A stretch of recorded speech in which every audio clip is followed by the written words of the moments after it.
Yo, what's good? It's K-Felon, K-FelonBeats.com.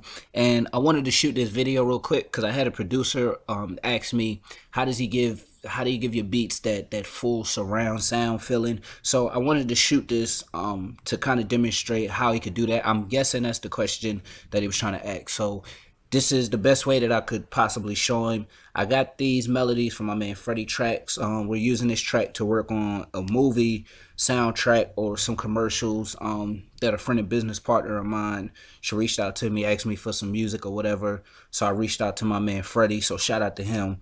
And you know, he sent me these melodies. It's an EDM type track or dance track or whatever. So I'm gonna let you guys hear what it sounds like, and then we're gonna get into work.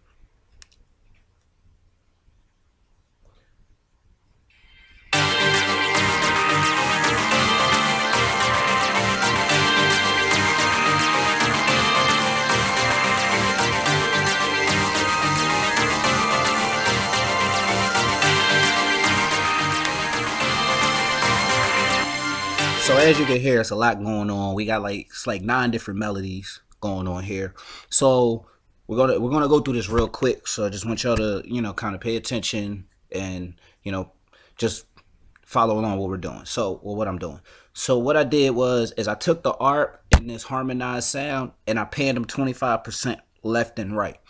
And we're gonna listen to it real quick.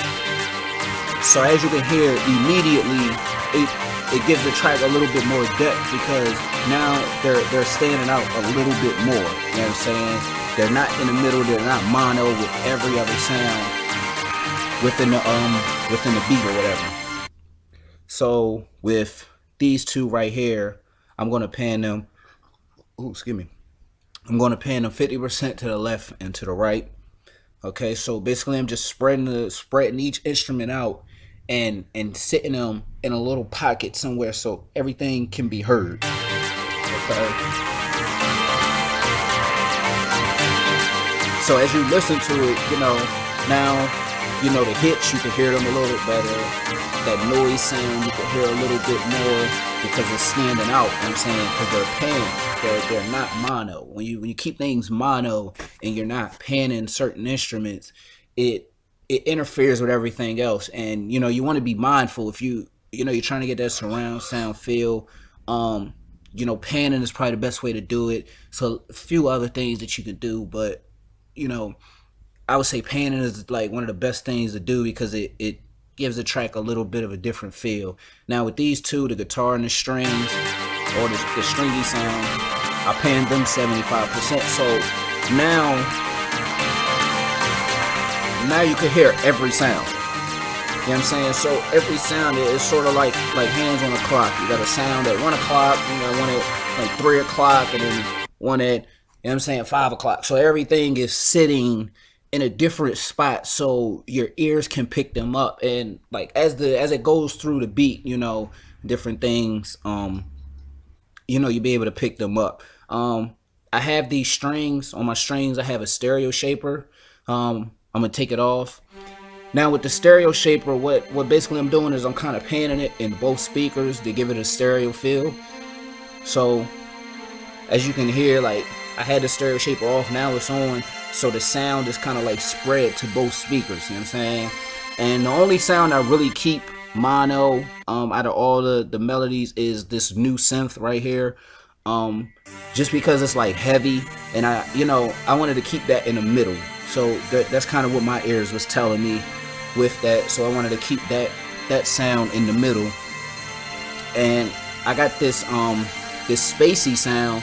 I know you see that thing that just keep panning back and forth. You know what I'm saying? I got this going back and forth panning because it's a little creepy sound. So as you can see, I just got it panning like a slow pan, left and right. It just gives it a different feel, when you listen to everything together. So I'm gonna just start bringing them in, and now you can hear everything is sitting where in a good spot, so nothing's being crowded, nothing's in the way of anything else. The strings are clear, and we just keep bringing everything in.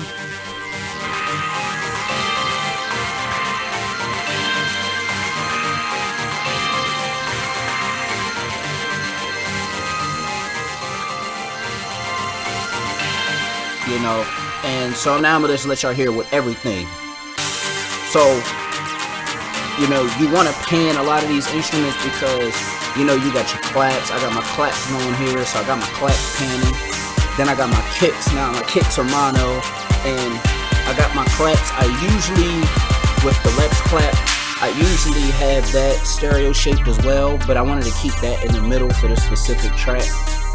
I might go back into it and pan it just a little bit, but you know, that's pretty much it, man. Like, this track, I had a lot of fun working on this. It was, you know, it was totally me stepping out of my comfort zone. You know, I'm a hip hop R&B producer, but this was kind of fun. It was different, something different for me to do, something different for me to try and expand my, you know, my production. But, you know, you guys stay tuned. Make sure you subscribe to the channel. Hopefully I answered that producer's question. If I didn't, make sure you click the link below. Get into the Mixing Academy, because it's a lot more things that I can teach you inside the academy. So hopefully you guys click the link below, and I'm gonna see you guys on the inside. Deuces.